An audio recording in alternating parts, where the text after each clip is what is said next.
Assalomu alaykum va rahmatullohi va barakatuh. Aziz bizani kuzatib boruvchi pasmiziklarimiz, Alloh taolo barchalaridan rozi bo'lsin. Alhamdulillah. Masjidimiz ishlari davom etyapti. Ustalarimiz hozirda mana gumbazimizning o'sha ichini shkaterka qilishni xudo xolasa boshlashni niyatida turibdilar.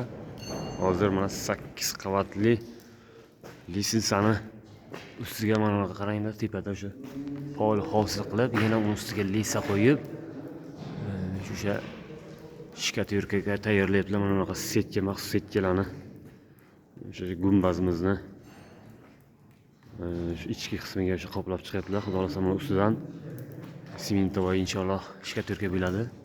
Shunga hozir ustalarimiz tayyorgarlik ko'ryaptilar.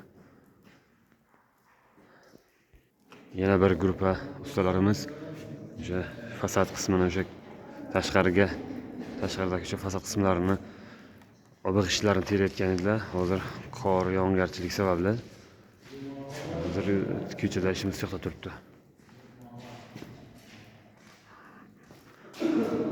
Mana shu Allohning baytiga xizmat qiluvchigan, mablag' qo'shgan, duoda eslab turgan birodarlarimizdan Alloh taolo rozi bo'lsin.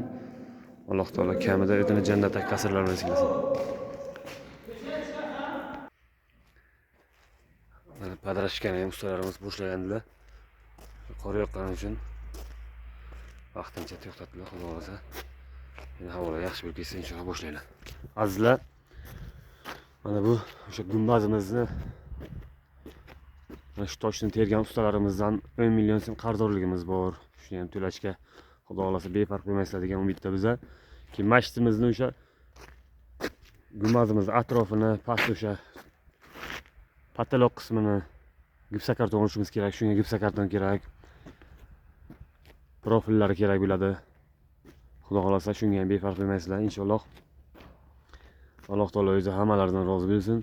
Assalomu alaykum va rahmatullohi va barakatuh.